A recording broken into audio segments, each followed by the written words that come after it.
Yes or no? Yes, sir. Irrespective of our caste, irrespective of our religion, say yes if you are all right with it. Irrespective of our religion, yes. Yes, sir. Yes. Irrespective of whether we were rich or poor, Yes, Yes, sir. sir. irrespective of our profession, Yes, sir.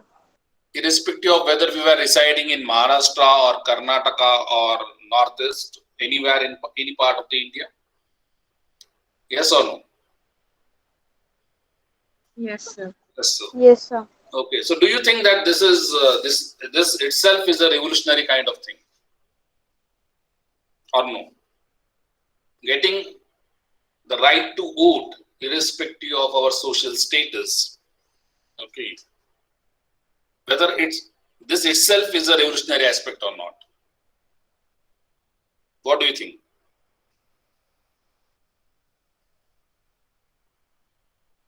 Do you know that you must be aware of the developed world, right? And you must be aware of the functioning democracies in the developed world. Which are the countries which have the functioning democracies? Which are they?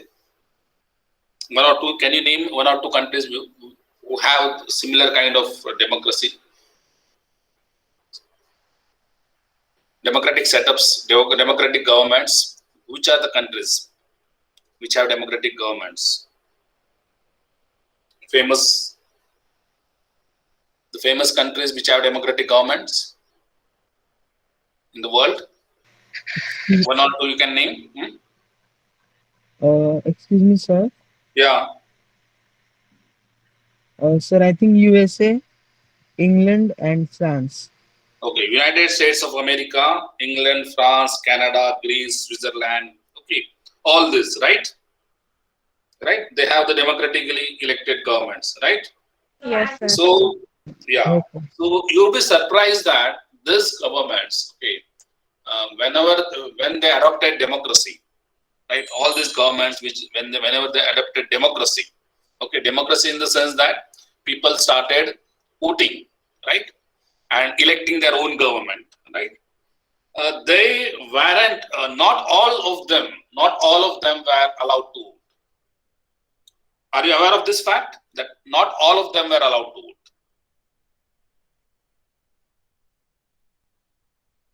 Are you aware of this fact or no? No, sir. Yeah, like for example, like for example,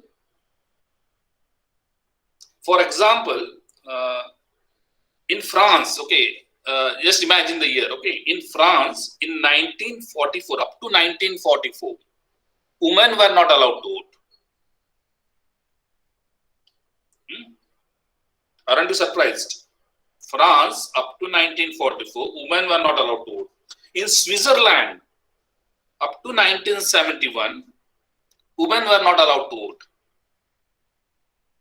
Yes, are you aware of this? In America, United States of America, okay, which has one of the largest democracies, you must be aware that the blacks, the Afro Americans, right, as they are called as, they were not allowed to vote. Are you aware of this or no? Yes or no? No, The sir. blacks were not allowed to vote. And there were restrictions, like, for example, only the people who paid taxes, they were allowed to vote, or the people who had property, they were allowed to vote. Right? Some property, if you have, then and then you are allowed to vote. So this kind of restrictions are the restrictions on what is known as a political democracy. Are you getting it? And fortunately for us, we got this political democracy for all, okay, after we adopted this Constitution of India, right? And this has a legacy in our freedom struggle. Why it has a legacy in our freedom struggle? Why I'm using that term? That why we got political democracy because of the freedom struggle. What do you think would be the reasons? What could be the reasons why we got political democracy because of the freedom struggle? Political democracy in a limited sense that everybody has got the right to vote, irrespective of caste, irrespective of gender, irrespective of the property, right? Irrespective of the place where we are staying in India. Why do you feel that it has a political legacy? The legacy of the freedom struggle, I mean. Any answers? Can you think of this? Okay, and I am repeating that these countries, the great countries, the developed world, Britain, Germany, Canada, France, Greece, Switzerland, United States of America, okay, all these countries, whenever they had their own government, the parliamentary form of government or presidential form of government, any democratic government, not all of them were allowed the right to vote, but Indians got this right to vote, and this has to do with the freedom struggle. Why do you feel that this has to do with the freedom struggle? What could be the reason like?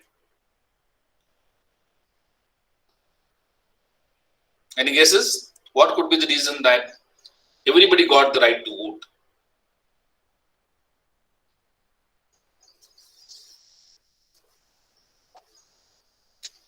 Read about the freedom struggle or not? Anywhere in history books? In your school days? Yeah? Yes, sir. Yeah. So what it has to do with the, why do you think that everybody in India got this right to vote? Maybe because of British education. British education, okay. But Britishers, I said that they were not allowing the people to vote.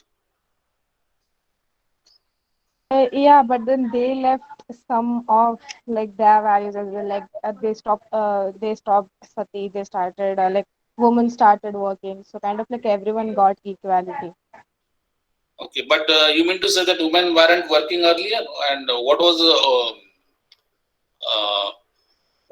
was the state of industrialization then? In 1947, we were hardly industrialized. So what you are saying is that women started working in offices, right? Like as you imagine now, that probably you are imagining, right? And because women started working in offices, banks, industries, so they got the right to vote. So that is what you are assuming, right? Am I right? That is how you are looking at it, right? Women got some education. Maybe I don't know. Maybe. Yeah, that's correct. It's good answers. See, if you look at the way the freedom struggle developed, okay, you would feel if you look at a bit of history, you'll find that when the Indian National Congress was formed, it was a congress of elites. Okay, very few people uh, were part of the Indian National Congress, right? Do you know who formed this Indian National Congress? Anybody who has an interest in history? And what approximately when it was formed?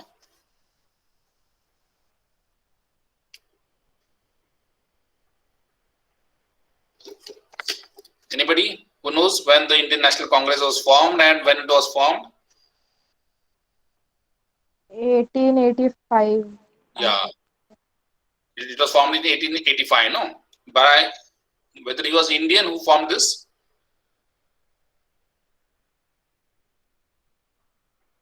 Sir, I think it was formed by Dadabhai Naoroji. Dadabhai Naoroji. Though prominently people were around when Indian National Congress was formed, and Dadabhai Naoroji was around, right? But it was formed by a Britisher, okay, called as Hume, right? Uh, this Britisher was actually a retired officer of Indian Civil Services, just as we have Indian Administrative Services, IAS now. Okay, earlier in the British era, we had what is called as the Indian Civil Service. So there was an officer named as Hume, Alan Octavian Hume, who founded the Indian National Congress, right? So this was formed because the Britishers feared that if there is no political representation, okay, some sort of political representation, we would again have this kind of 1857 would be repeated. What is 1857, by the way?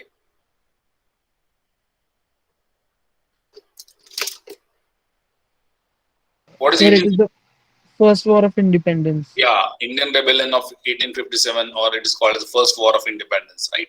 So, in order to have more participation, the Indian National Congress was formed, right? And if you look at how the Indian National Congress evolved, right? So, it was earlier a very limited Congress where they just gave petitions to the government, and people were not participating. I mean to say, the masses were not participating. Okay, masses means the people in general. Very few intellectuals were participating in the political struggle, right? What happened later was, especially when Gandhiji took over the reins of Indian National Congress, you find that he used very popular forms of struggles. What were the popular form of struggle which Gandhiji adopted? Anybody? Non-violence. Huh? Non-violence. Yeah, that's correct. He basically, you must have seen some older movies where Gandhiji is walking with lots of people walking with him, right? Then the Salt Satyagraha Dandi March, you must be aware of, right? Where people participated, people did, there was lathi charge on the people, and yet people meekly surrendered to the Britishers, okay? But they still resisted. So this mass action, non-violent mass action was the political form, okay, of resistance which Gandhiji popularized. It is known as Satyagraha, you all are aware of. And this Satyagraha brought in many people from all walks of life, right? Including women in large numbers, including the people from the so-called lower caste in large number, right?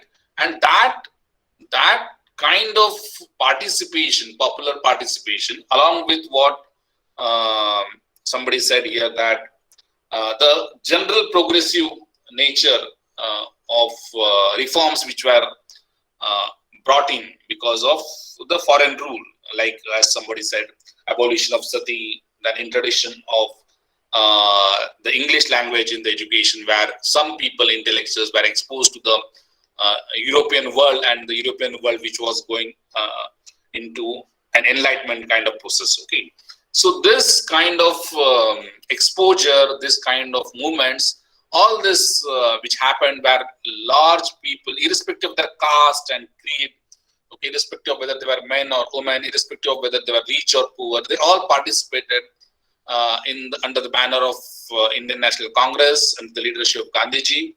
There were other currents also of freedom struggle, like people you must be aware of, Bhagat Singh, right? Netaji Subhash Chandra Bose. So you find that people participated wholeheartedly in the freedom struggle, and that created an environment where the aspirations of the people were built up. Okay, we were given dreams as Indians. The Indians were shown the dreams of liberation. Okay, and because of the policymakers, the people who led this struggle, and now I would be going to the slides, their vision, we not only had what is known as a political democracy, but also a very larger dream of evolving ourselves as a social and economic democracy. Okay, so everybody got this political democracy when we adopted, when we got independence, and everybody got the right to vote. So everybody got a political democracy. We were now allowed to vote and have our own government. We were freed from the British yoke, but there were also dreams which the freedom fighters had shown us, and they were the dreams of social and economic democracy. So that is what I'm going to discuss today. So as you see in the slide, I have shown the beautiful picture of the Constitution of India, and as mentioned in this slide, that we did have a constitution. So as Indians, we did have a constitution, but that constitution was framed by the imperial power. Imperial power means the Britishers. There is a term called as imperialism, wherein it is used quite often in social sciences to describe the colonization of by the Britishers, or in fact the Europeans. France had colonies, Dutch had the colonies, Britishers had the colonies. Okay, so these colonies were established by the Britishers for their own economic gains, right? But But though they had this kind of vision of exploiting the people, exploiting the colonies, and getting reach, right? But that also had some side effects. Okay, uh, and it also gave us some sort of discipline in the form of what is known as coded kind of laws. Okay, so one of the law which is popularly known as Government of India Act 1858 was we can call it as the first constitution of India by the imperial power. Okay, obviously it was the constitution of India framed for the Indian people, but not by the Indian people. It was passed by the British Parliament. Okay, and you know that then it was a period where uh, Britain had parliamentary form of democracy. Okay, so Government of India Act can be considered as the act which is a sort of constitution which we had. And you know that this is a year when the year you find 1858 is interesting, right? 1858 you compare it with 1857. So what is 1858 now? 1858 is just a year after. Yeah. Hello. 1858 is year after what? 1857. And what is 1857? The year after the India struggle for independence, or from the Britishers' point of view, the rebellion by the Indian people, right? So to crush this rebellion and to bring in some order, okay, there were certain reforms. Which, the major one was the Government of India Act 1858. That was the constitution, okay, given by the Britishers to the Indian people. And from that on to 26 January 1950, it was a period where we now had our own constitution. Okay, so that started with 1858, the Constitution of India by the imperial power, and in 26 January 1950, we had our own constitution. The uniqueness of this constitution was that this was the constitution of independent India. It was a constitution given by the Indians for the Indians and not by the Britishers for the Indians. And this constitution of India evolved after much democratic debate in the Constitutional Assembly. Okay, so it took around 3 years, of debate. After 3 years of debate, from 1947 to 1950 Jan, okay, we were finally having a blueprint and what is known as the Constitution of India. Is this clear? Okay, so now what was that constitution when the Britishers were around? So that constitution where the Britishers wrote for us, they gave the entire political power to the imperial power. I mean to say, it was the British Parliament which governed the Indian people. And how did they govern?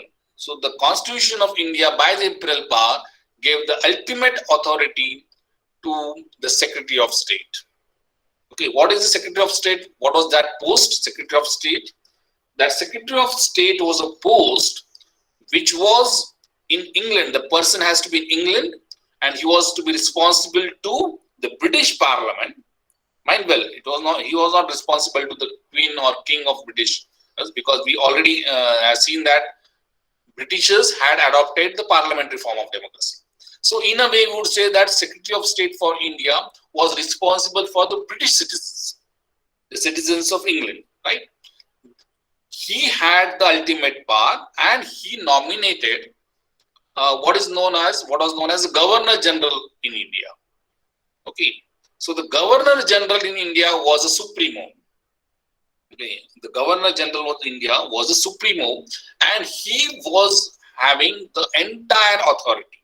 So all authority rolled into one, be it military, be it civil, be it executive, be it legislative, everything, all the authority ultimately was to be with the Governor General of India.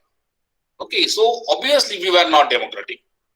We were not having political democracy because the entire country was ruled by the Britishers, okay, by the British people, via the Secretary of State and Governor General of India.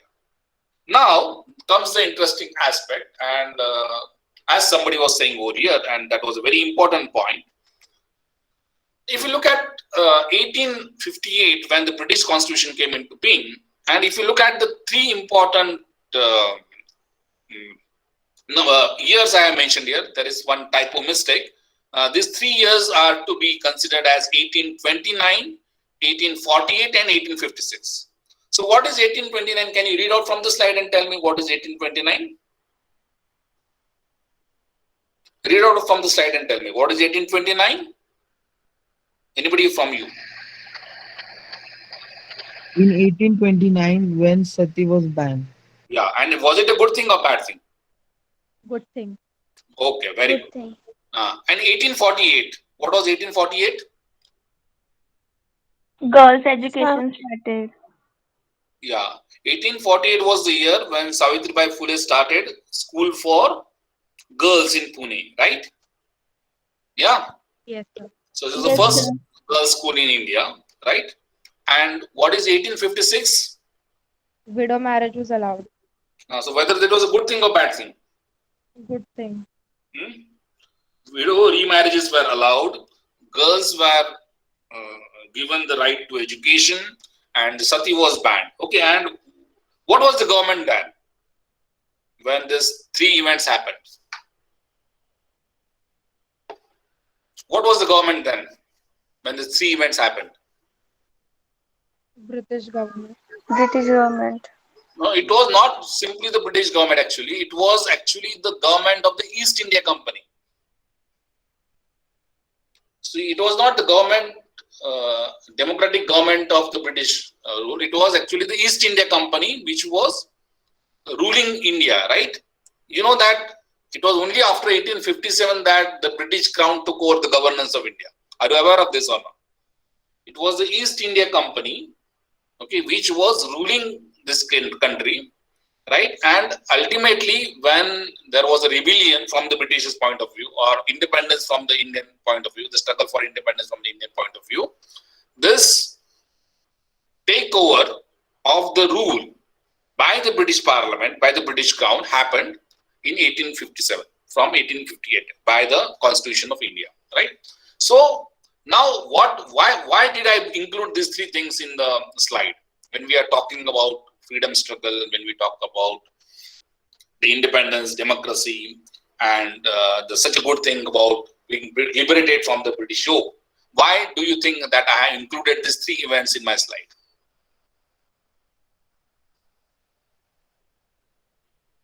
What could be the reason? Why did I include these three things in my slide? Sir, I think those are major social reforms which were done at that time. Yeah, and that's Probably there is a development done by the Britishers as well in India. yeah. Actually, what I wanted to, both the answers are correct, whatever you have given.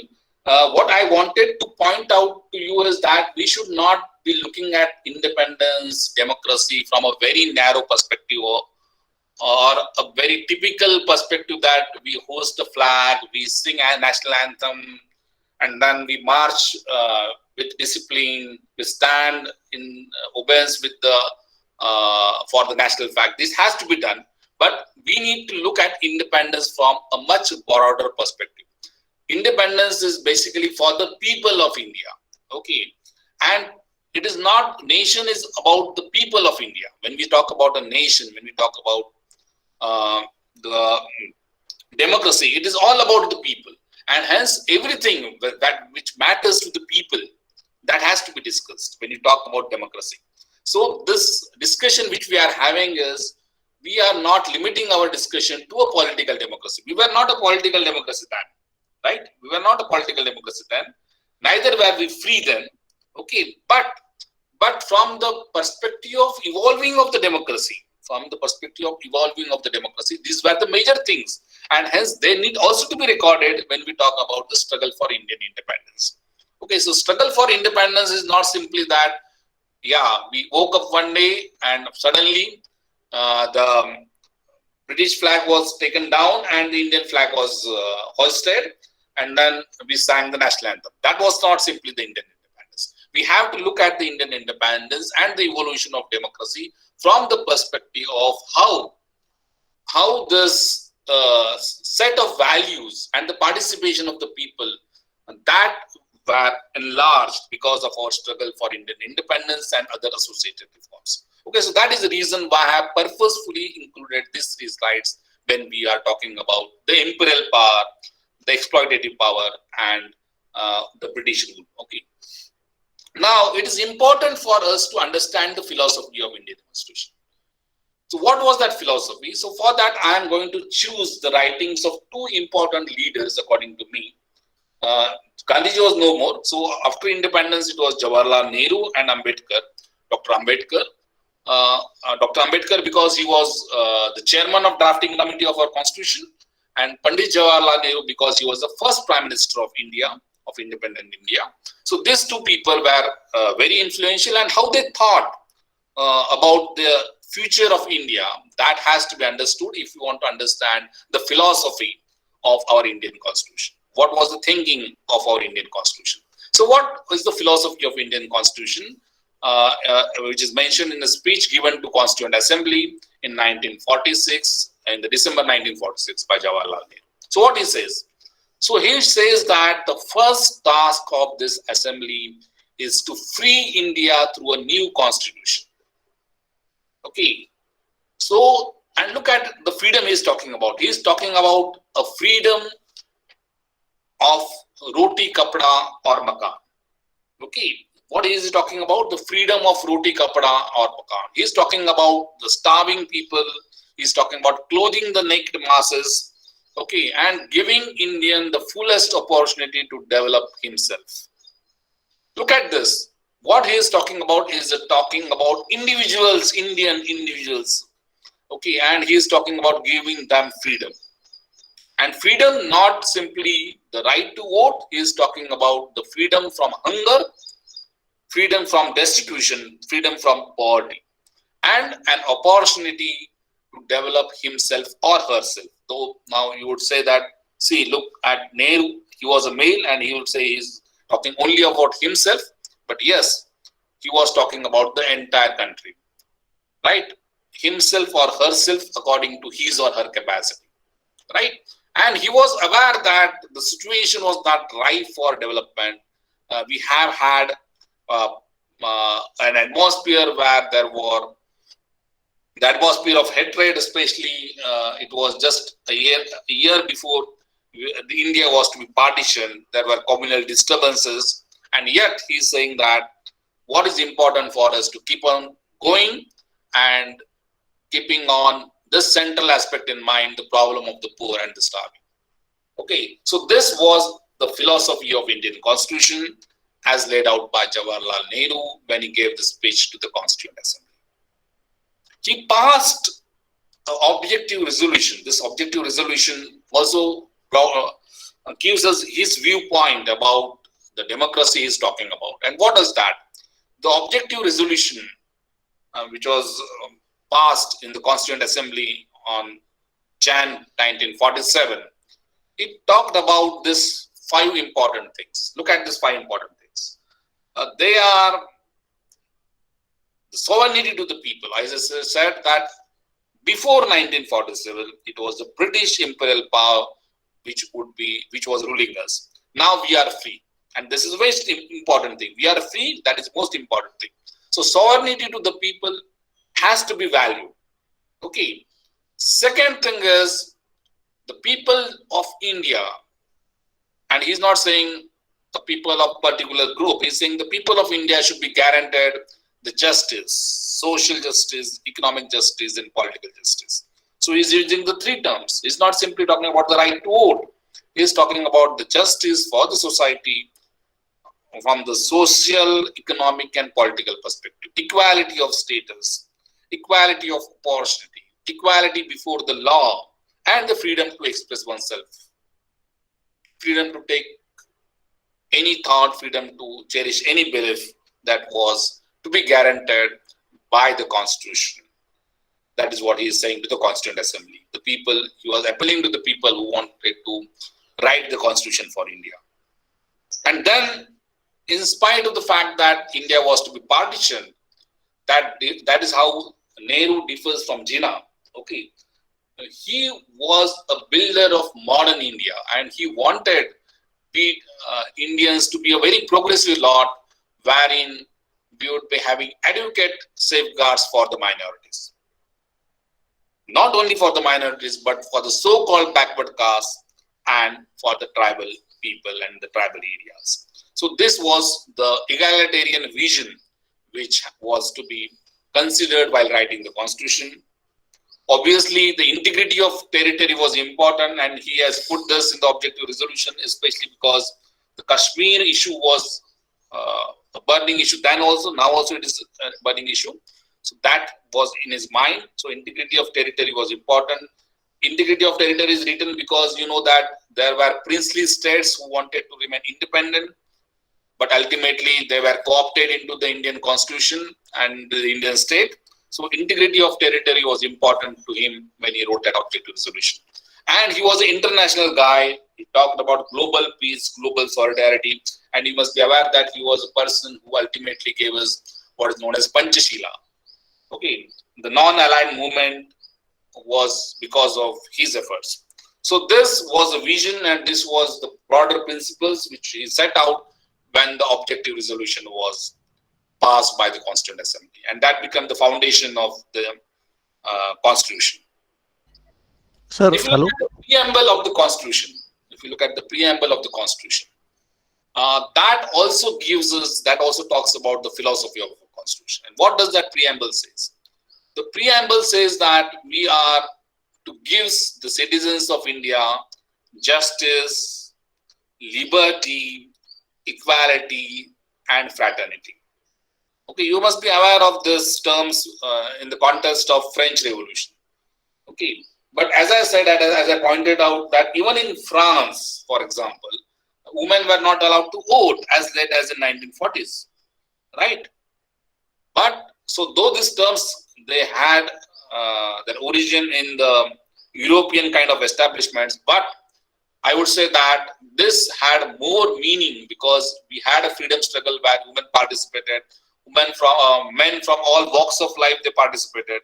So it is not simply that we have adopted the egalitarian vision of the Europeans. It has both the ideas from Europe as well as the ideas which were generated in the minds of the people as they participated in the freedom struggle. Okay, so what were they? So it was to talk about justice, which the preamble says, and social justice, economic justice, and political justice. The liberty, which was to be guaranteed in the constitution, to cherish any belief, that is what is the liberty, to worship any god or not to worship the god at all, that is also the liberty. Then equality of status and opportunity for all, and a sense of brotherhood and dignity to the individuals. Okay, so these were the guiding principles of Constitution of India, and by an amendment we also highlighted this aspect that this Constitution was amended, the 42nd Amendment, and this was highlighted that we are not simply a democratic nation, we are a socialist and a secular democratic republic. Okay. So this is a broader philosophy of the Constitution of India as explained in the preamble of the Constitution. And you will find this preamble in your textbooks, okay, always written there, but it has a deeper meaning and it has a deeper legacy. Okay, that has to be understood. Now, what is the political democracy? So even political democracy is not simply the right to vote, according to Nehru. As I said that Nehru and Ambedkar, they had a vision, a very radical vision about democracy. And as he says in 1956, as late as in 1956, that it is not enough for us to have a representation, political representation in the form of vote. Okay, because a vote by itself does not represent very much to a person who is down and out. That is very important. Okay, so what he is saying is that it is not enough for the government to guarantee simply a vote, because the vote by itself does not represent very much to a person who is down and out. And you would see that even in Indian elections today, the people who are starving, what they do is that they will simply take money and vote. The reason is because for them, vote is not valuable because they have other worries. They have other worries. So as long as we don't be a nation of educated people. We don't be a nation where equality is around, where the people have ample opportunities to develop themselves. This simply a right to vote would not strengthen our democracy. That is what you are saying then, and it is equally true even now, unfortunately. Political democracy by itself is not enough, and hence it has to be gradually evolved into economic democracy. Okay, so that is the talk of my session, that we should not simply be satisfied by the right to vote, and that is not my reasoning, it is the reasoning of our forefathers. Okay, so we have to have an economic democracy, and by economic democracy is saying equality of income, removal of gross inequality, seeing to it that people get salaries not with much difference, people get incomes with not much difference.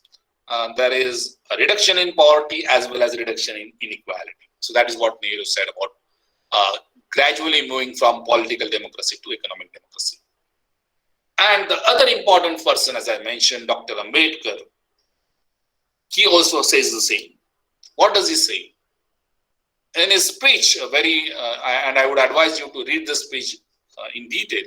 On his speech, which he gave before the Constituent Assembly, what he says is, and his speech is given on 25th November 1949, what he says then is, after 26th January 1950, we won't be having the Britishers to blame to. Okay, that is what I am saying. What he is saying is that we would be entering into a life of contradictions, wherein we would have equality in politics, but inequality in other walks of life, especially in economic life and social life. Okay, so in politics, each one, a poor man would have the right to vote, a rich person would have a right to vote, a woman from a backward caste would have a right to vote, the woman from an upward, so-called upward caste would have a right to vote. Okay, everybody would have a right to vote, and each man, whether he's rich or poor, would have only one vote.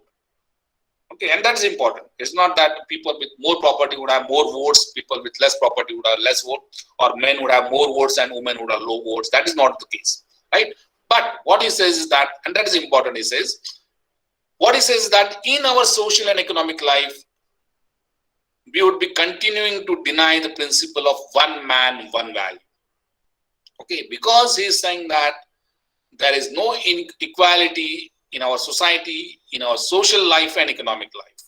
So by social life, he is saying that there is a caste system wherein people are divided into castes, and the status of the people has to do with the status which has been given to a particular caste in our society. So there is an inequality in our social life, and there is an inequality in our economic life, because most of the people are poor and they don't have the opportunity to progress. Okay, so how long do we continue to deny it?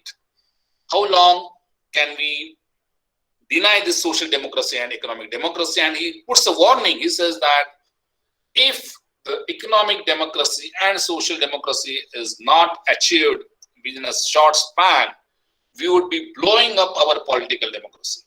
Okay, he's saying that people would stop believing in political democracy if we don't remove this contradiction of inequality and social and economic life. So these are the very, very important words in his speech, which we see today that there are a lot of there's a lot of unrest in the society today. That is because we are not able to bring in, as of today, the social and economic democracy.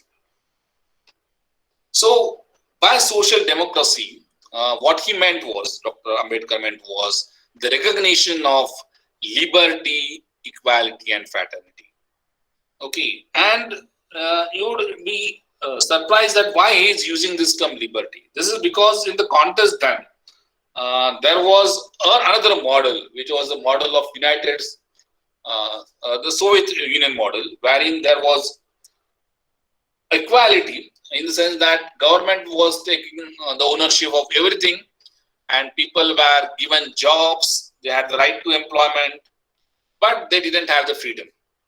Okay, so that was his worry, that he was not happy with an arrangement where people were given jobs, but they were compelled to do the job. That was not his model. He was saying that people on their own should participate in employment willingly, and that sort of employment has to be such that people enjoy that work. Okay, so it's not simply that people get the work, they also should get the work they enjoy. So that is the liberty in the true sense. Okay, and there has to be a sense of fraternity amongst the people. There has to be a dissolution of caste system. People should not be marrying within the caste. People should not be marrying within the religion. There should be more broader sort of vision, identifying oneself as Indian and participating in public life as an Indian. Okay, so what he is saying is that liberty cannot be divorced from equality, equality cannot be divorced from liberty, nor can liberty and equality be divorced from fraternity. So why is that? He's saying that because if you give liberty but not equality, then there would be few people ruling us. Okay, the people who are rich, they would be ruling us, right? If you give equality without liberty, then what would happen is that in the name of liberty, the government would be ruling us, and it would be killing the individual initiative. So that also the Soviet model which he had in mind, especially when Stalin was ruling the Soviet Russia.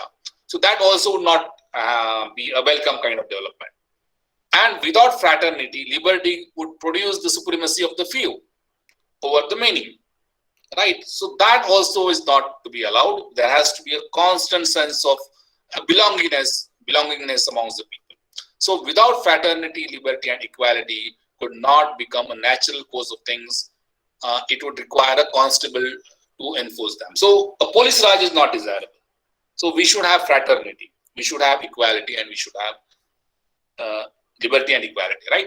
So this was, in a sense, his dream of social democracy. So these ideas which especially I talked about Pandit Jawaharlal Nehru and Dr. Ambedkar, these ideas mean a lot. And I would say that if you look at and read their speeches and also the debates which happened in the Constitution while framing the Constitution, one gets a very broader idea of the philosophy of Indian Constitution. And why we need to discuss this today is because even today, after so many years of independence, we have managed to be, and we should be proud of that we are still a political democracy, and we should be proud of that. Unlike in some other states like Pakistan, you will find that there is no political democracy, a functioning political democracy. Okay, in India, we should be proud of this fact that we have a political democracy, but we should also be aware of this fact that we are yet to be a social democracy and economic democracy. And without brainstorming amongst the youngsters like you, without the participation of the youngsters like you, and it is not possible for us to evolve into an economic and social democracy. So we need to bring back this debate, this discussion of inequality in the society, the vices of the old era like caste system, which still penetrates into our minds and influences our life, the religious orthodoxy, all these things which are still deeper into us. If it's only the youngsters who are capable of liberating themselves. Okay, so with this, I would like to end this discussion for today and would invite you for questions, if any. Thank you very much. Thank you, Chowdhury sir. Yes. Thank you. Thank you, sir, for your elaborate sharing of this knowledge. Students, if you have any question or any doubt, you can ask sir directly. Sir, personally, I have a doubt. Can you please elaborate on sovereignty or sovereignty? What is exactly that? Sovereignty is basically the government is of the people. Okay. Yes. When we were not sovereign, we were having alliance to the British crown. We were not we were not the people who were to decide our own fortune.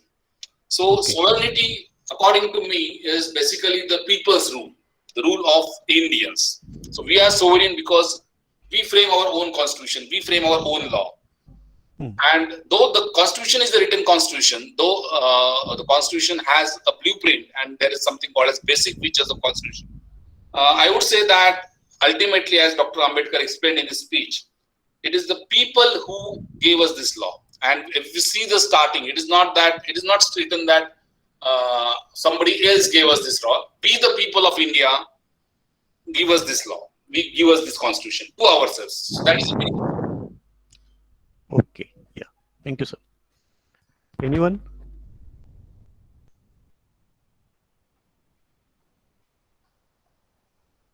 अजून कोणाला काही विचारायचं आहे? Sir, आणि अजून एक असा एक कदाचित म्हणजे मला सांगता येत नाही, पण कदाचित हा डिबेटचा विषय होऊ शकतो की either this reservation system is the answer for social democracy or is it? I'll be discussing this when I take the second and third lecture. Okay. तर मला वाटतं एका वाक्य संपवायला नको. ओके. मी एक वाक्य वापरलंय सोशल डेमोक्रेसी मध्येच की, आणि हे आंबेडकरांनी दिलेलं शब्द आहे, graded inequality. Okay, so it is not that we are unequal society.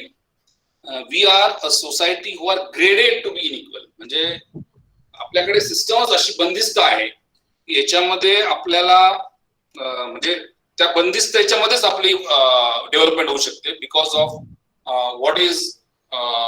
because of this philosophy which we have, that castes are created by supernatural forces.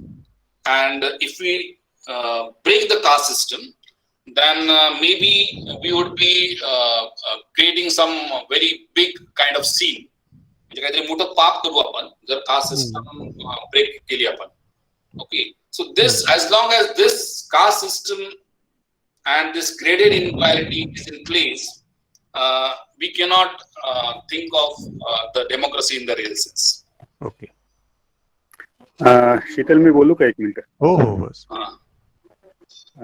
सरांची जी स्लाइड आहे ना, ऑब्जेक्टिव्ह रिझोल्युशनची, ऑब्जेक्टिव्ह ऑफ रिझोल्युशन. कोण बोलतोय sir? Ajit टक्के बोलतो. Yes sir. सरांची जी slide आहे objective of resolution, तर त्याच्यामध्ये तुमच्या ह्या प्रश्नाचं उत्तर आहे. ओके. म्हणजे मी मुलांना पण सांगतो आहे का रिझर्वेशनचा हा प्रश्न सगळीकडेच मोठ्या प्रमाणावर चर्चेला जातो आहे.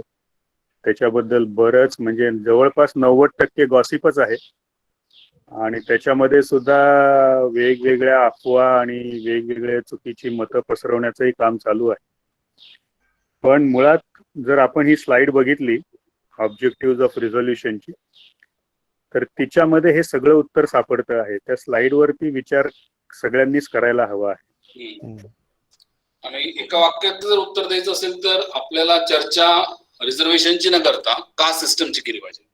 Okay, we should start discussing caste system and then we would come to a solution whether what is the best way out, whether reservation is the best way out or some other thing is the best way out.